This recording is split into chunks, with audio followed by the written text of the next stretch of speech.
Hello বন্ধুরা, কেমন আছো সকলে? আশা করি ভালো আছো, সুস্থ আছো। উত্তর দিনাজপুর জেলার ছোট্ট একটি গ্রাম থেকে আমি পাইলে আমার একটি নতুন ভিডিও তোমাদের সকলকে জানাই অনেক অনেক ভালোবাসা। তো আজকে হচ্ছে গিয়ে মঙ্গলবার, সকাল থেকে ব্লগটা শুরু করছি। দেখো সমস্ত কাপড় চোপড় কিন্তু আমার ধোয়া টোয়া পরিষ্কার। আর এখানে ব্ল্যাঙ্কেটটা রোদরে দিয়েছে, আজ দেখছো পরিষ্কার একদম চকচকে রোদ্র উঠেছে।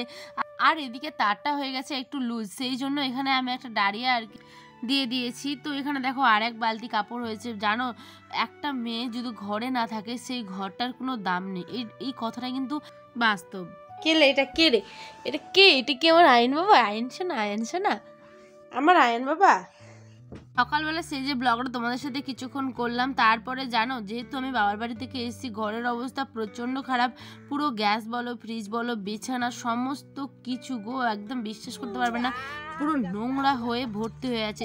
সে সমস্ত কাজগুলো মানে স্পিডে করতে হলো, কারণ ছোট্ট শোনার জন্য আবার রান্নাবান্না করলাম।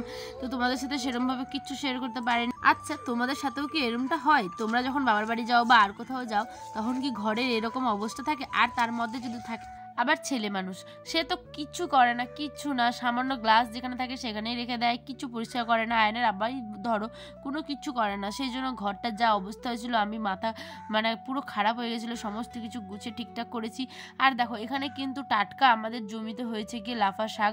তো লাফা শাক শাশুড়ি মার আমাদের বাড়ির একদম পাশে, এটা টাটকা টাটকা লাফা শাক কান্না খেতে ভালো লাগে বলো। আর আমার শাশুড়ি মার কথা শুনলে তোমরা হাসবে। দেখো গ্রামের সাধারণ মানুষ যেমনটা হয়, আমার শাশুড়ি মা কিন্তু কোনোদিনও বাড়ির বাইরে আজ অব্দি কোথাও পা রাখেননি, সেটা হয়তো ডক্টরের বাড়ি যাওয়া ছাড়া আর কি। হ্যাঁ, তো দেখো এখানে ক্যামেরা ঠিক মতো কথা বলতে পারে না, তবু চেষ্টা করেছে তোমাদের জন্য, শুধুমাত্র যাতে তোমরা অনেক অনেক ভালোবাসা দাও, আমাদের পাশে থেকো, আমাদের ব্লগগুলো দেখো, কেমন লাগছে না লাগছে।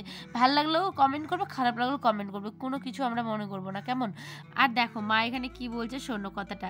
করছে লাফা শাক, এগুলো আমরা ভুয়াই রান্না করি সিদ্ধ করে রসুন তেল দিয়ে তেলাই।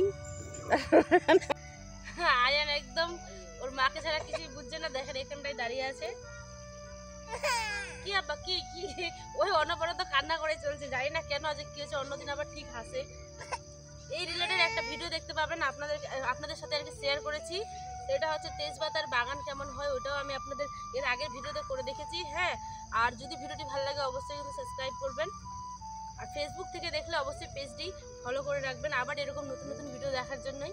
তো শুনলেন আমার মায়ের কথা, একটা সাধারণ মানুষ যে জীবনে কোনোদিনও ক্যামেরার সামনে আসেনি, তাকে আজ আপনাদের সামনে তুলে আনলাম শুধুমাত্র আপনাদের কাছে। এই করতে করতে সমস্ত শাকগুলো আমাদের তোলা হয়ে গেছে। দেখেছেন কত টাটকা শাকগুলো। আর এই বেড়াটার অবস্থা খুবই খারাপ, কিছু করার নেই। এইভাবেই আমরা এখান থেকে বেরিয়ে গেলাম আর কি, বেড়া পার হয়ে। আর এখানে দেখো বাড়ির অবস্থা বলছিলাম না কি হয়েছে, দেখো কত কাপড় কেচেছি, তোমরা ভাবতে পারবে না। দেখো এই সমস্ত কাপড়গুলো আমি ধুয়েছি, এখানে আছে, ওইখানে আছে, আর এইখানে আছে। ঘরের অবস্থা একদম বাজে। পুরোটা গুছিয়ে নেওয়ার পর আসছে আবার, মানে দেখা হচ্ছে সমস্ত কিছু গুছিয়ে নেওয়ার পর। পুরো ঘরটাকে ভালো মতো গুছোতে আমার প্রায় 2 ঘন্টার মতো চলে গেল। সমস্ত কাজবাজ করে রান্না বান্নাও সেরে নিয়েছি, ঠিক আছে। এখানকার কাপড়গুলো রেখে দিলাম, যেগুলো কাচতে হবে। আর দেখো মোটামুটি করে কিন্তু আলনাটা পুরো আমি গুছিয়ে নিয়েছি। হ্যাঁ, আর দেখো ডাইনিং টেবিলটাও মুছে পুরো ক্লিন করে নিয়েছি, ঠিক আছে। আর আমার ভাত কিন্তু হয়ে গেছে, যে এক্ষুনি জাস্ট নামালাম ধোয়া ওটা ভাত। আর এখন তরকারিটা বসিয়েছি। আর এই দেখো বিছানাটাও কোনো রকমে জাস্ট ভাঁজ করে করে রেখেছি। এই যে আয়ন সোনা এখানে খেলা করছে। কি করছো? তো দেখতেই পেলে 1 গামলা কাপড়ের মতো কেচেছিলাম, অনেক কাপড় হয়েছিল, ঘর মোছামুছি, প্রচুর কাজ। আর ভাতটা তো করে রেখে দিয়েছিলাম, তোমরা দেখতেই পেলে। আর এখন তোমার দাদাভাই নিয়ে চলে এসেছে হচ্ছে সবজি, আর সমস্ত ধরনের সবজি এনেছে, আর তার সাথে নিয়ে এসেছে হচ্ছে চিকেন। তো চিকেনটাও রান্না করব। আচ্ছা তোমরা সত্যি বলো তো একটা কথা আমাকে, যে তোমরা যখন বাবার বাড়ি যাও বা কিছু যখন এসে দেখো যে তোমার ঘরটা, শখের ঘরটা এই অবস্থা হয়েছে, তখন তোমাদের ঠিক কি রিয়াকশন হয়, মানে কি করতে ইচ্ছে হয়? তোমরা এটা আমাকে কমেন্ট করে কিন্তু অবশ্যই অবশ্যই প্লিজ জানিও। হ্যাঁ, কারণ হচ্ছে আমার তো মনে হয় আমি সমস্ত কিছু ছেড়ে আগে একটু মানে ঘুমিয়ে নিই, বুঝেছো? কারণ এত ক্লান্ত লাগে, এত দূর থেকে আসার পর 2 ঘন্টা জার্নি করার পর এমন অবস্থা যদি ঘরের দেখো, তাহলে কারো মন মেজাজ ঠিক থাকে বলো? পুরো ঘরটা নোংরা করে, ফ্রিজটার অবস্থা তোমরা দেখতে পাবে, ফ্রিজটা জাস্ট একদম পুরো নোংরা ভর্তি হয়ে গেছে। আয়নের আব্বা কিচ্ছু করে না, কিচ্ছু নয়। হ্যাঁ, তো দেখো এখানটা আমি তোমাদের সাথে কথা বলতে বলতে সমস্ত সবজিগুলো কাটা হয়ে গেছে। আর এখানে দিয়ে দিচ্ছি লবণ হলুদ দিয়ে আলু। এখন আলু দিয়ে মাংস রান্না করবো। তো তোমরা কারা কারা আলু দিয়ে মাংস খেতে ভালোবাসো? আমার না আবার ওইরকম ভাল লাগে না, মাংস শুধু কষা কষা, আলু দিলে একটা আলাদা টেস্ট আছে মাংসের, তাই না বলো? আর আলু ছাড়া মাংসটা কেমন যেন ফাঁকা ফাঁকা লাগে, একদম ভাল লাগে না।